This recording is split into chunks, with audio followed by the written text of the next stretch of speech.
mengisahkan tentang seorang pria muda yang kabur dari rumahnya di Korea ke Jepang. Di sana ia mendadak jadi guru bahasa Korea dan jatuh cinta kepada muridnya sendiri. Film ini berjudul My Korean Teacher. Nah, gimana keseruan tentang cinta antara mereka?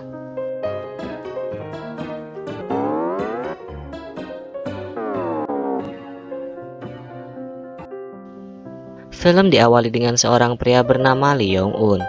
Ia memiliki pekerjaan seorang sales sebuah produk dan memiliki kekasih bernama Yuri. Nasib percintaannya tak baik, karena Yuri selalu bersenang-senang dengan pria lain. Ia merasa bahwa Young-un tidak memiliki masa depan yang baik karena ia seorang diri di Jepang. Juga memiliki pekerjaan yang biasa-biasa saja. Tak ada yang bisa dibanggakan dari dirinya. Sebenarnya Young-un merupakan anak dari keluarga yang kaya raya. Namun, ia memutuskan untuk meninggalkan rumah demi mendapatkan jati dirinya dan tak ingin menjalankan perusahaan yang ayahnya miliki. Sebenarnya ayahnya memiliki sebuah penyakit yang cukup parah, namun Young-un tidak mengetahuinya. Hal itu ayahnya sembunyikan agar Young-un tidak mengkhawatirkan dirinya. Masalah Young-un tidak hanya tentang kekasihnya saja. Ia juga mendapat masalah dari pekerjaannya. Ia tak tahu bahwa produk yang ia tawarkan ternyata tidak asli. Sehingga Young-un harus pindah tempat tinggal untuk sementara waktu agar masalah tidak semakin rumit.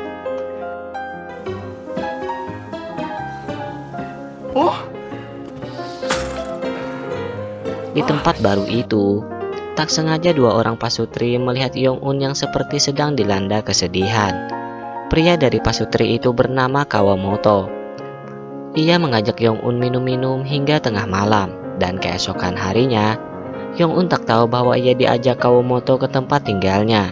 Ia tak tahu bahwa Kawamoto sudah menegosiasikan Young-un untuk menjadi guru bahasa Korea di sekolah yang Kawamoto miliki.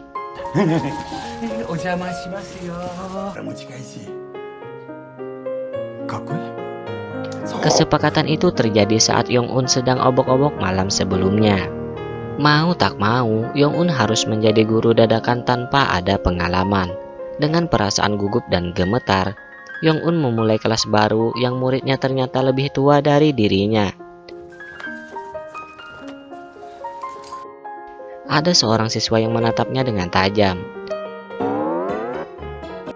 Gadis itu bernama Sakura.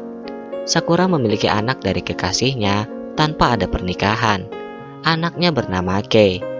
Namun ayahnya meninggalkan Kei dan Sakura sebelum Kei dilahirkan. Hal itu membuat Sakura bekerja keras untuk mendapatkan pekerjaan untuk kehidupan Kei. Ia terpaksa berpura-pura bisa bahasa Korea pada saat interview pekerjaannya di sebuah perusahaan perhotelan. Hal itu ia lakukan demi ia mendapat pekerjaan. Sebenarnya, Sakura hanya suka nyanyian Korea saja. Ia tidak tahu sama sekali dengan bahasa Korea. Ia hanya mengatakan lirik lagu bahasa Korea, dan dengan hal itu ia bisa diterima di tempat kerja tersebut. Pekerjaan itu membuat Sakura harus menghabiskan waktu siang dan malamnya untuk mempelajari bahasa Korea.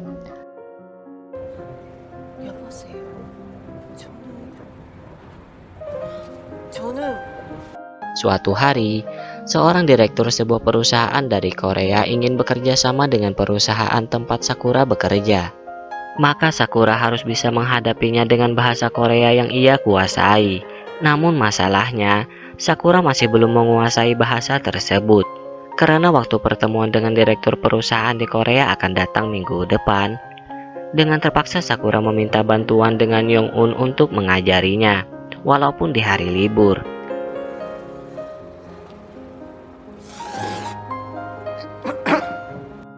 Sepertinya Young-un mulai tertarik dengan Sakura. Hari libur itu Sakura habiskan untuk belajar dan bersenang-senang dengan Young-un berdua.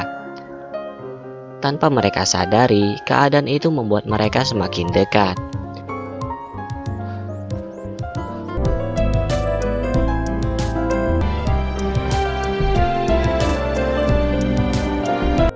Malam harinya masalah kembali terjadi. Sakura mendapat kabar bahwa Kei tidak pulang semenjak ia diantar ke sekolah.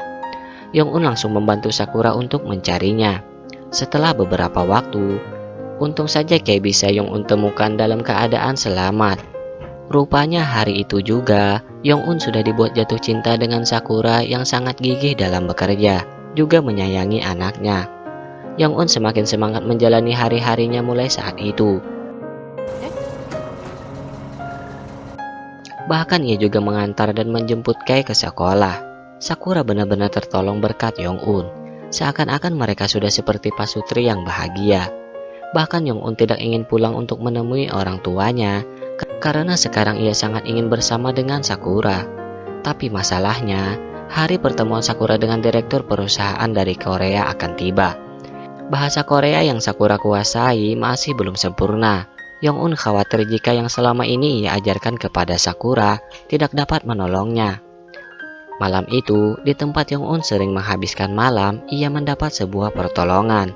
Ia mendapat sebuah alat yang bisa mengantarkan suara dalam jarak radius 200 meter.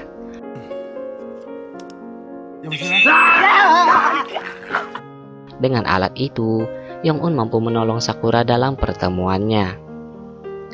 Pertemuan itu awalnya berjalan dengan lancar, namun setelah beberapa waktu, ternyata direktur yang ia temui itu tidak menginginkan kerjasama dalam perusahaan. Ia hanya ingin ditemani seorang gadis cantik untuk menghabiskan hari itu berdua, dan yang diinginkannya adalah Sakura. Awalnya Sakura tidak menyadari akan hal itu, namun setelah semakin lama, akhirnya ia mengerti bahwa pertemuan itu hanya jebakan untuknya.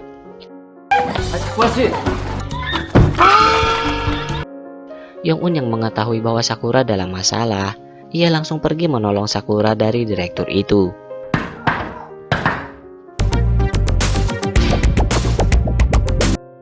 Untungnya Sakura bisa diselamatkan tanpa terluka. Walaupun kerjasama di perusahaan Sakura telah gagal, tapi atasan Sakura mengagumi bahasa Korea yang ia kuasai. Akhirnya Sakura menjadi pegawai tetap di sana dan mereka langsung merayakan akan hal itu. Dan saat pulang, Yong-un dan Sakura mengerti bahwa mereka saling menyukai dan langsung melakukan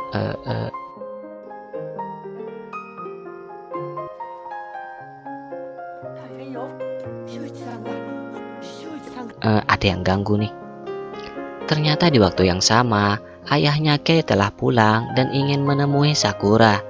Ia memohon maaf kepada Sakura karena telah meninggalkannya tanpa ada kata. Yong-un yang melihat hal itu hanya bisa berdiam diri dan harus bersakit hati, karena perasaannya telah terpatahkan sebelum merasakan indahnya sebuah hubungan. Suatu hari, Yong-un mendapat kabar bahwa ayahnya harus mendapat penanganan khusus karena penyakitnya. Yong-un pun pulang menemui orang tuanya. Setelah beberapa waktu, 3 tahun pun berlalu. Kini Yong-un telah meneruskan perusahaan ayahnya. Ia bertemu kembali dengan Sakura yang telah menjadi penerjemah bahasa Korea yang membuatnya sering datang ke Korea. Selama 3 tahun ini, Yong-un hanya belajar seluk-beluk perusahaannya, sehingga tidak ada waktu untuk mengurus masalah percintaannya. Pertemuannya dengan Sakura mengungkapkan bahwa ia masih menyukai Sakura. Ternyata Sakura juga tidak kembali bersama dengan ayahnya Kei. Sakura sendiri maupun Kei tidak tahu dengan cara apa ia hidup berdampingan dengan ayahnya Kei, sehingga mereka memutuskan untuk tidak bersama dengan ayahnya Kei untuk selamanya. Maka Yong-un lah yang Sakura pilih untuk menjadi kekasihnya, sekaligus menjadi ayahnya Kei. Maka film pun berakhir.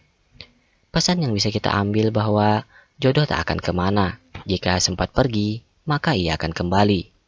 Jika tidak kembali, berarti bukan jodoh.